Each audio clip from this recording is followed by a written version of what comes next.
بینندگان عزیز، کماکان شما بیننده تلویزیون پرتو هستین. در این بخش از برنامه گفتگویی داریم با علی جوادی از اعضای دفتر سیاسی حزب حکمتی است در رابطه با آخرین دیدار روحانی با جمعی از نویسندگان و همچنین هنرمندان. همچنین که مطلع هستین در هفته گذشته این جمع در یک جلسه وسیع با روحانی نشست داشتن و سخنانی را شد. در این رابطه علی جوادی رو داریم. علی جوادی، ممنون از حضورتون در این برنامه. متشکرم. به شما به بینندگان تلویزیون پرتو سلام میکنم. مرسی. فکر میکنید ضرورت این دیدار چه بود و چرا روحانی این دیدار رو ترتیب داد با نویسندگان و هنرمندان در ایران؟ ببینید، اجازه بدید قبل از اینکه به ضرورتش بپردازم این نکته در رابطه با هنرمندان بگم. کسانی که به عنوان هنرمند در کنار روحانی، دولت لبخند و تعادل روحانی ظاهر شدن، در واقع پس قراولان نه پیش قراولان هنری اون جامعه هستند. اینا جماعت به اصطلاح ادبا و برخی از نوازندگان و خوانندگانی هستند که به عقب جامعه تعلق دارن، نه به صف جلو پیشرو جامعه.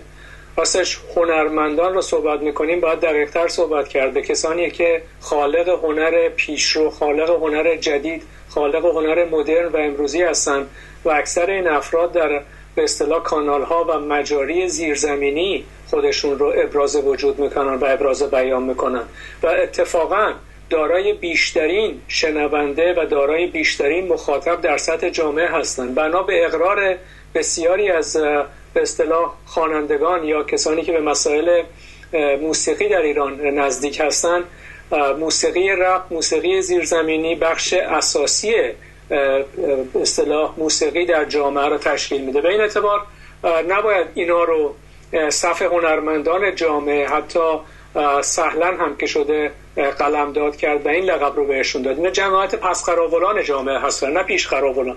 اما چرا با روحانی و دولت تعادل و دولت به اصطلاح لبخند روحانی میشینن؟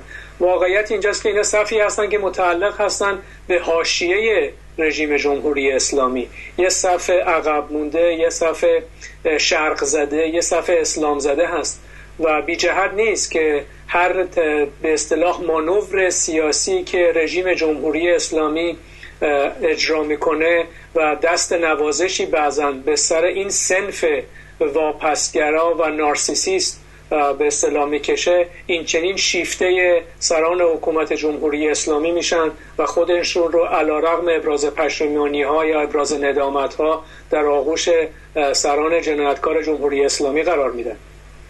طیف وسیع از هنرمندان، از نویسندگان در طول 30 و چند سالی که جمهوری اسلامی بر مسند قدرت ناچار شدن فرار بکنن. چرا این طیف تا حالا موندن؟ مثلا یکی مثل محمود دولت‌آبادی و امثال اون، این در میان طیفی از جامعه بالاخره کتاباش خواننده داره و یا ممکن مورد احترام باشه که در طول چندین انتخابات به جز رای دهندگان اولیه بوده به جمهوری اسلامی، از دوره رفسنجانی، خاتمی، به اعتبار به اقرار خودش در مصاحبه با تلویزیون BBC. دقیقاً همینطوری که شما اعلام میکنید، اینا کسانی هستند که به اصطلاح حامیان مشروط جمهوری اسلامی هستن. اگه بهشون ارفاق بکنیم، در انتخابات و مسحکه انتخاباتی جمهوری اسلامی شرکت کردن، در بزنگاه جمهوری اسلامی به دفاع از جمهوری اسلامی بلند شدن و به اصطلاح طیفی از هنرمندان در گیومه هستند که خودشون رو، زندگی سیاسیشون رو در کنار به اصطلاح رژیم جمهوری اسلامی و اصلاحات در درون جمهوری اسلامی یا اعتدال در درون جمهوری اسلامی تعریف میکنن. ببینید، هیچ مقوله‌ای در دنیای امروز نیست، در دنیای سیاست، در دنیای هنر، در دنیای موسیقی، در دنیای علم شاید بشه مستثناش کرد، که رنگ مبارزه طبقاتی، رنگ تعلق طبقاتی اجتماعی بهش نخورده باشه. حتی عشق و نفرت و کینه و عاطفه تماما رنگ سیاسی، اجتماعی و طبقاتی رو به خودش گرفته. به همین اعتبار وقتی که از این هنرمندان صحبت میکنیم باید بگیم به چه طیف اجتماعی در جامعه تعلق دارن. اینا همونایی هستن که روی دوششون خمینی رو سوار بر جامعه و حقنه به مردم کردن. اینا همونایی هستن که از رژیم خمینی دفاع کردن. اینا همونایی هستن که در کشتارهای جمهوری اسلامی یا سکوت کردن یا به دفاع برخاستن و یا یه نوعی توجیه کردن جمهوری اسلامی رو. همون کسانی هستن که زیر پرچم دوم خرداد قرار گرفتن و غیره. و راستش به لحاظ هنری و یا موسیقی به سبکشون، به کار که به اصطلاح ادعای ارزش آفرینی بهش میکنن و ارزش هنری به اصطلاح بهش میبخشن نگاه میکنید، چیزی با سنت اسلامی، با سنت روزخونی فرقی نمیکنه. شما ناظریان، شجریان و غیره و امثال هم رو و یا دولت آبادی رو و بسامه رمان نویس در کنار کسانی میبینید که تو سنت اسلامی جایگاه ویژه‌ای داشتن. سنت توده‌ایستی، سنت جبهه ملی، کلاً طیف سیاسی ادبی که در جامعه ایران به طور علنی کار میکنن، نه اون طیف زیرزمینی، کلاً و اساساً و تماماً شرق زده، عقبگرا، واپسگرا و متعلق به جنبش ملی اسلامی هستند که الان زیر پرچم دولت روحانی رژه رفتن. شاهین نجفی یکی از به اصطلاح خوانندگان رپ یه بیانیه‌ای داده بود که واقعا کراهت اقدام این روشنفکران رو به اصطلاح و این هنرمندان رو بهشون نشون داده بود. ولی به نظرم جای توهم نیست. اینا همینه که هستن. اینا جریانی هستن که سنتاً چنین تاریخی دارن و اقدام امروزشون چیزی جدا از اقدام سنت و جایگاه سیاسی اجتماعی که بهش تعلق دارن نیست. خب اگه همچین اتفاقی در آلمان نازی میافتاد، کما که جمهوری اسلامی در طول بیش از 3 دهه، نزدیک حالا به 4 دهه کشتار، تجاوز، زندان، اوج توحش خودش رو به نمایش گذاشته، کاری که ممکنه فقط کوره‌های آدمسوزی رو نداشته باشه مثل هیتلر. اگه نویسندگان یا ادبا و شعرا و نمیدونم هنرمندان به دربار نازی میرفتن و در پیشگاه هیتلر ظاهر میشدن در مقابل مردم، یا مردم در مقابل اینا چیکار میکرد؟ به نظرم همون کاری که مردم در سطح عمومی انجام میدن. اینا طیفی هستن که باید افشا و نقد بشن. اینا اتفاقا از قبل وجود جمهوری اسلامی و سایه سرکوب و اختناق و عقبگرد اجتماعی سیاسی که جمهوری اسلامی با فرهنگ خودش سعی میکنه به جامعه با شلاق و شکنجه و اعدام و زن ستیزی و کودک آزاری و انسان آزاری پیش ببره، اینا جزء اون طیف قرار میگیرن و نتیجتا در زیر اون سایه دارن زندگی میکنن. و اگر سایه سر جمهوری اسلامی شرش از جامعه کنده بشه، اینا هم برچیده میشن، بساطشون برچیده میشه و به کناری زده میشن. سرنوشتشون با سرنوشت جنبش ملی اسلامی کاملا گره خورده.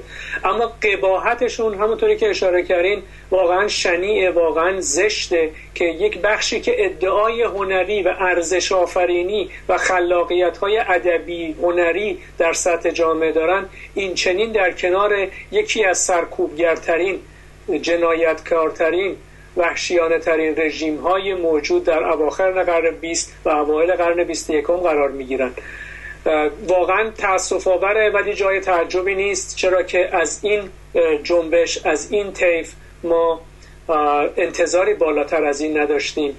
ما همیشه اعلام کرده بودیم که این صف عقب مونده، صف متحجری هستش که اتفاقا زمینه‌های اجتماعی فکری حاکمیت جمهوری اسلامی رو در سطح به اصطلاح جامعه روشنفکری تشکیل میدن و به پیش میبرن.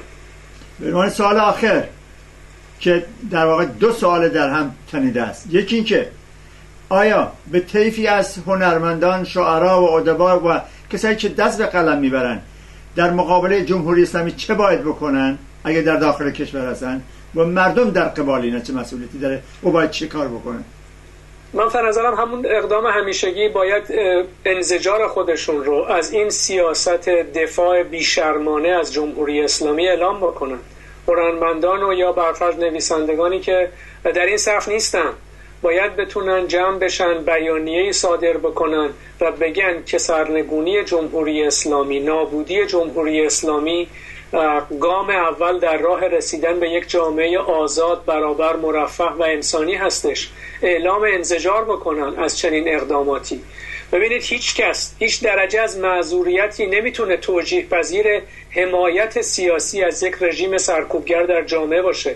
میتونستن چی نگن، ساکت باشن، در کنار رژیم قرار نگیرن، کارشون رو بکنن، درآمدشون رو داشته باشن، ولی زمانی که در کنار سران قوه مجریه جمهوری اسلامی قرار میگیرن باید انتظار داشته باشن که مورد انزجار توده های عظیمی مردمی که برای سرنگونی جمهوری اسلامی تلاش میکنن قرار بگیرن. انتظار از صف هنرمندان آزادیخواه، برابری طلب، انسانگرا این هستش که در مقابل این صف قد علم کنه و بتونه افشاگری لازم رو در حد مقدور انجام بده. و ما هم به مثابه حزب سیاسی هر گونه اقدامی که مماشات با جمهوری اسلامی، سازش با رژیم آدمکشان جمهوری اسلامی، خاک پاشیدن به چشم توده های مردم رو مد نظر داشته باشه، قاطعانه با متانت افشا میکنیم، آگاهگری میکنیم و تلاش میکنیم که اجازه ندیم این نقطه سازشایی رو که میخوان با رژیم جمهوری اسلامی ایجاد کنن مانعی در راه حرکت پیشروی توده های مردم برای سرنگونی جمهوری اسلامی به وجود بیاره. بسیار سپاسگزارم علی جوادی برای حضورتون در این برنامه. متشکرم. بینندگان عزیز توجهتون رو جلب می‌کنم به دیدن ادامه برنامه‌های امروز ما. با ما باشید.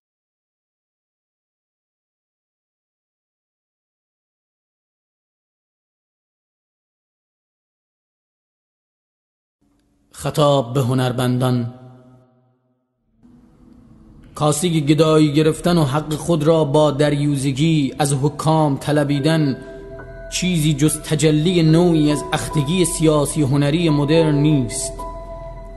حال میتوان با جدیت فهمید و دید که ما از کجا و چطور سقوط کرده ایم. هنرمندان جامعه آن بی انتها مستقلان و گردنکشانند و باید بر هنر و هنرمندان سرزمین گریست.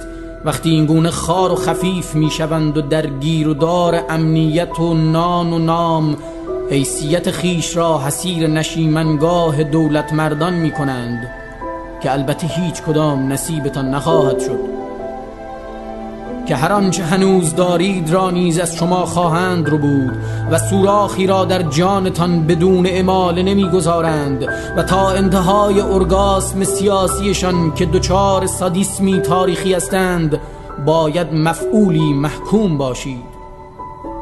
ما بزدلی شما را میفهمیم، آنچه نمیفهمیم تو امانی این ترس با هنرتان است.